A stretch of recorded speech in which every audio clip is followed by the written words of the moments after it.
আমাদের দেশনেত্রী বেগম খালেদা জিয়া চেয়েছিলেন শিক্ষাকে সার্বিকভাবে উন্নতি করার জন্য, এবং ওনার সময় যে ব্যাপক সফলতা হয়েছে যেটা গত 17 বছরে বিলীন হয়ে গিয়েছে।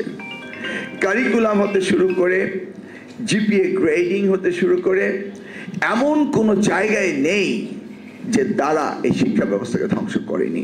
অর্থাৎ একটি জাতিকে ধ্বংস করতে হলে যা যা প্রয়োজন তার মধ্যে সবচেয়ে বেশি প্রয়োজন হচ্ছে শিক্ষা। ধ্বংস করার জন্য কোনো নিউক্লিয়ার বোমের দরকার হয় না, শিক্ষা হলেই হয়। এই তো আমি ওখানে বসে নিতাইদাকে জিজ্ঞেস করলাম যে ইন্টারিম গভর্নমেন্ট ডিপ্লোম্যাটিক চিঠি পাঠিয়েছে ভারতের কাছে, শেখ হাসিনা পতিত সরকার প্রধানকে বাংলাদেশের হাতে এই ট্রিটি রয়েছে আমাদের, সেই ট্রিটি অনুযায়ী যেন ফেরত পাঠিয়ে দেয়। জানতে চাইলাম ওনার অভিমত, তো উনি বললেন হাসতে হাসতে, ঠিক সেই সময় আমার অত্যন্ত প্রিয় অধ্যাপক চট্টগ্রাম বিশ্ববিদ্যালয় এবং বিটিভির রিপোর্টার ছিলেন, সেই সময় তিনি বলছিলেন যে শেখ হাসিনাকে আর দেশে আনার দরকার নেই। উনি বলছিলেন যে না আনলে 200 বার ফাঁসি দিবে কিভাবে, অন্তত 200 বার ফাঁসি হওয়ার প্রয়োজন রয়েছে। আজকে বেশ আলোচনা ঝড় উঠেছে যে আদৌ তাকে ফেরত দেবে কিনা। আমরা সুস্পষ্টভাবে বলতে পারি ভারতে শেখ হাসিনাকে ফেরত দেওয়া ছাড়া তাদের কোনো উপায় নেই। আমরা যেভাবে পার্শ্ববর্তী প্রতিবেশকে পাল্টাতে পারবো না, তারাও প্রতিবেশী বাংলাদেশকে পাল্টাতে পারবে না। চেষ্টা করেছে তারা যতটা পারে এই 8ই আগস্টের পর ষড়যন্ত্র করতে, কিন্তু প্রত্যেকটি ষড়যন্ত্রই তার ব্যর্থ হয়েছে এবং বুমেরাং হয়েছে।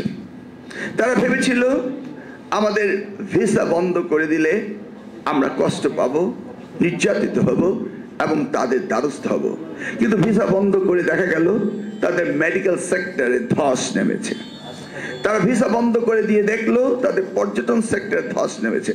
তারা ভিসা বন্ধ করে দেখলো তাদের মেডিকেল সেক্টর, এডুকেশন সেক্টর, প্রত্যেকটি সেক্টরে ধস নেমেছে। তারা ভিসা বন্ধ করে দেখেছে তাদের কলকাতায় শূন্য রাস্তায় মানুষ, কুকুর, যেমন আমাদের সময় ভোট কেন্দ্রে কুকুর ঘুরে বেড়ায়, আজকে কলকাতার স্ট্রিটগুলোতে এখন বিড়াল আর কুকুর আর ইঁদুর এবং তেলাপোকা ঘুরে বেড়াচ্ছে, কিন্তু তাদের পর্যটক নেই। ময়ূক যেভাবে ডিসইনফরমেশন, মিসইনফরমেশন দিয়ে বাংলাদেশের দাঙ্গা লাগানোর চেষ্টা করেছিল, সেই জায়গাও তারা ব্যর্থ হয়েছে। এখন দেখতে পাচ্ছি কৃষকরা তার আলুর বস্তা নিয়ে তার বাড়িতে রেখে আসছে, পেঁয়াজ নিয়ে তার বাড়িতে রেখে আসছে। অর্থাৎ এই পশ্চিম বাংলায় এই ইন্ডাস্ট্রিগুলো গড়ে উঠেছিল, এই কৃষি ব্যবস্থাপনা গড়ে উঠেছিল বাংলাদেশের জন্যই। অতএব বাংলাদেশকে ভারত উপেক্ষা করতে পারবে না। তারা চেয়েছিল এই 5ই আগস্টের পর কৃত্রিম বন্যা সৃষ্টি করে বাঁধ খুলে দিয়ে আমাদেরকে ভাসিয়ে দেওয়ার দিয়েছিল, ভাসিয়ে। সেদিন আর দূরে নয় যেদিন বাংলাদেশও পাল্টা বাদ দিয়ে তাদেরকে পানি আটকে তাদের দেশে বন্যা করা।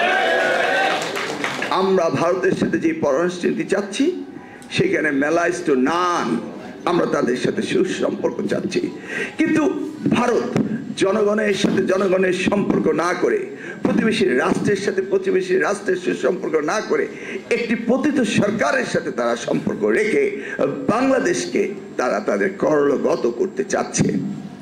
এই পলিসি থেকে ভারতকে, এই মোদী সরকারকে ফিরতেই হবে, তার কোনো বিকল্প নেই, এবং শেখ হাসিনাকে বাংলাদেশে ফিরিয়ে দিতেই হবে।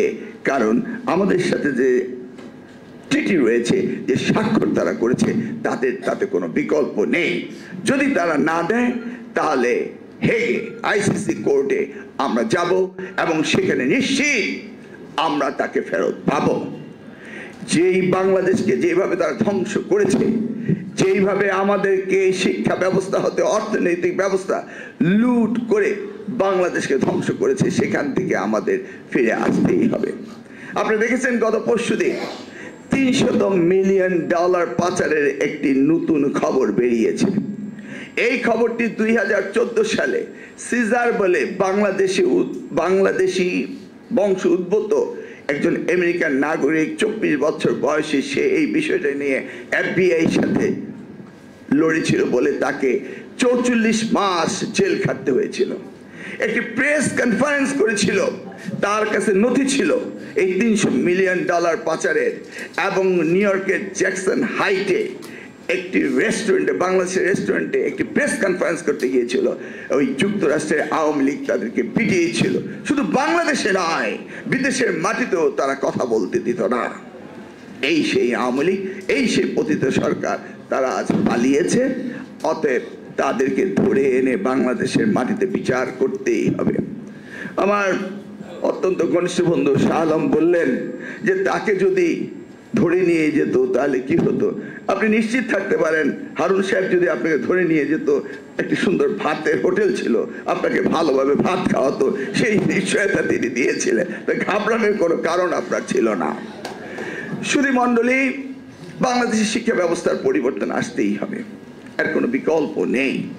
আমরা অত্যন্ত আশাবাদী যে আজকের যে নোবেল লরিয়েট, বিশ্ব বরেণ্য ব্যক্তিত্ব, যিনি পৃথিবীর 195টি দেশের মধ্যে একমাত্র বাংলাদেশের সরকার প্রধান, যিনি হাইয়েস্ট রিওয়ার্ড পেয়েছেন পৃথিবীতে, আমরা সেটা নিয়ে গর্ব করি এবং বাংলাদেশ ব্র্যান্ডেড হচ্ছে বিশ্বের সেরা দেশ।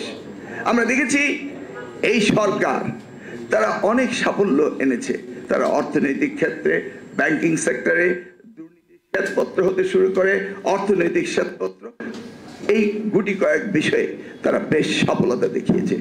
কিন্তু একই সাথে আমরা দেখতে পাচ্ছি যে তাদের খানিকটা ব্যর্থতা রয়েছে জনপ্রশাসন, পুলিশ, দ্রব্যমূল্য, আইন শৃঙ্খলা নিয়ে তাদের ব্যর্থতা রয়েছে।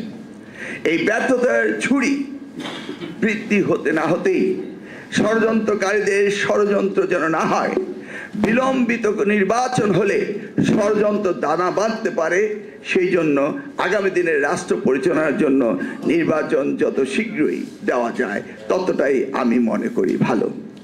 আমাদের অ্যাক্টিং চেয়ারপারসন তারেক রহমান বলেছেন যৌক্তিক সময় নিয়ে তারা যেন একটি সুষ্ঠু নির্বাচনের মধ্য দিয়ে ক্ষমতা হস্তান্তর করে।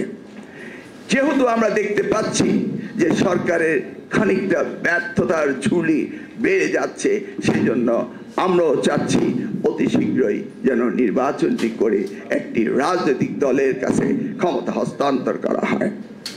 সুধী মণ্ডলী, আমরা দেখতে পাচ্ছি ইতিমধ্যে নতুন রাজনৈতিক দল বেরিয়ে আসছে। আমরা ওয়েলকাম জানাই যে সুন্দরভাবে বাংলাদেশে গণতান্ত্রিক পরিবেশ সৃষ্টি করতে যদি নতুন কোনো রাজনৈতিক দল আসে, সেই ব্যাপারে বিএনপির পক্ষ থেকে কোনো আপত্তি আছে বলে আমরা মনে করি না। তবে এমন কোনো ফ্যাসিস্ট দল যেন বাংলাদেশে না হয়, সেদিকে আমাদেরকে সকলকে সজাগ দৃষ্টি রাখতে হবে। এবং আমরা বিশ্বাস করি সরকার তার নিরপেক্ষতা রাখবে এবং আগামী দিনে সুষ্ঠু নির্বাচনের জন্য সুষ্ঠু রাজনীতি এই দেশে পুনঃপ্রতিষ্ঠিত হবে। ইতিমধ্যেই আমাদের অ্যাক্টিং চেয়ারপারসন জনাব তারেক রহমান, তিনি যে 31 দফা রাষ্ট্র মেরামতের দিয়েছেন, সেখানে এমন একটি দফাও নাই যেগুলি তারা বাদ দিতে পারবে, এবং যত প্রস্তাব এই সংস্কার কমিশনগুলো দিয়েছে প্রত্যেকটি এই 31 দফা রাষ্ট্র মেরামতের মধ্যে রয়েছে। এমনকি আপনারা দেখেছেন যে আমাদের দেশনেত্রী বেগম খালেদা জিয়া তিনি 2030 যে ভিশনের কথা বলেছেন, এই ভিশনেও যা বলা হয়েছে প্রত্যেকটি আজকের এই সংস্কারের যারা রয়েছেন তারা সেই প্রস্তাবগুলোই করছেন। এমনকি আমাদের অ্যাক্টিং চেয়ারপারসন তারেক রহমান বলেছেন নির্বাচনের পরে আমরা জাতীয় ঐক্য গঠনের জন্য জাতীয় সরকার করব। আমরা দেখতে পাচ্ছি ওনার বক্তব্য সুস্পষ্টভাবে আগামী দিনে বাংলাদেশ গড়ে তোলার যে দিক নির্দেশনা দিচ্ছেন, সেটাই হচ্ছে সঠিক আমাদের পথ চলা। তাই আমরা বিশ্বাস করি সকলের ঐক্যের মধ্য দিয়ে একটি জাতীয় সনদ তৈরি হবে, যে এই সনদের আলোকে আগামী নির্বাচনের পরে নির্বাচিত সরকার এই জনগণের এই বিপ্লবে আশা আকাঙ্ক্ষার প্রতিফলন ঘটবে। এই আশা ব্যক্ত করে শিক্ষা ব্যবস্থার ব্যাপক পরিবর্তন আগামী দিনের সরকার করবে, এই আশা রেখে আজকের প্রধান অতিথিকে আমি আন্তরিকভাবে ধন্যবাদ জানিয়ে এবং এই অনুষ্ঠান যারা আয়োজন করেছেন তাদের সকলকে আমার কৃতজ্ঞতা জানিয়ে আমার বক্তব্য শোনার জন্য সকলকে ধন্যবাদ দিয়ে বিদায় নিচ্ছি। আল্লাহ হাফেজ। বাংলাদেশ জিন্দাবাদ। আসসালামু আলাইকুম।